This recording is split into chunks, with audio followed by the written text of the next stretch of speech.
Hello. Now I'm just kind of fresh out of a bath, and my body hasn't yet experienced anything much from the environment except the movement of molecules, the atoms, that's electrons and etc. As I'm faced with the screen that I'm speaking into, that then affects my body's atoms and molecules, which are also moving. So there are moving particles affecting moving particles. That's also my body, and also the computer, the chair, the table. They all seem to be not moving, but there is always something moving in them. And movement affects movement. We may think we are sitting still, but there are moving bodies affecting our body.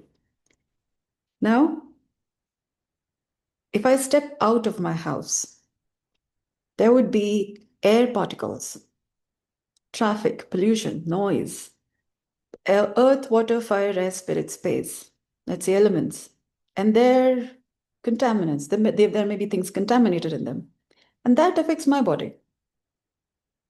And that's how, after a bath, as the day moves from through the day, you get caked, layered with dust and many other particles, particulars.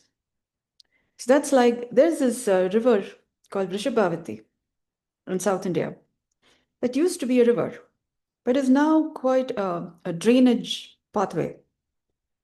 And a drainage pathway has all kinds of particulars from the city, but it's still water. We are like a river, a body of water. Fresh from a bath, all nice. But as the day goes through, you become a little dirty, which is why we need to bath quite regularly, wash our clothes regularly. Because that which layers on our body has an effect on our body, on the water, of our ability to listen, our ability to be, our ability to become. Our choices, they call it as gut instincts. But the skin is very closely related to our nervous system. And when there are things caking the nervous system, that's like the antenna being layered with many kinds of things. The reception is not so very good. So the skin is a bit like the antenna. And when our body is maintained healthy and clean, our sense and sensibilities is more fine and not layered upon or contaminated. Then what we listen, we have not just five senses: seeing, hearing, smelling, tasting, feeling, knowing. The thoughts we have is also part of another sense organ called as knowing. Let's just say the nervous system in our body, so to speak. There, apart from seeing, hearing, smelling, tasting, feeling, there's also a sense of knowing, which they say knowledge. You know something, first standard, second standard, third standard. What you know levels up. You ledge up knowledge.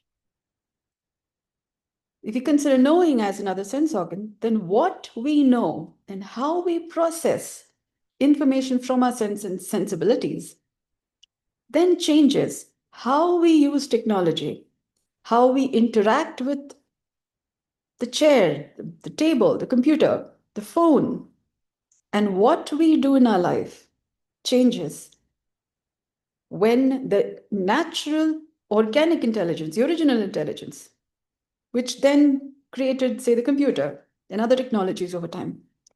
When the original intelligence is fine enough, then how we use technology changes for the better.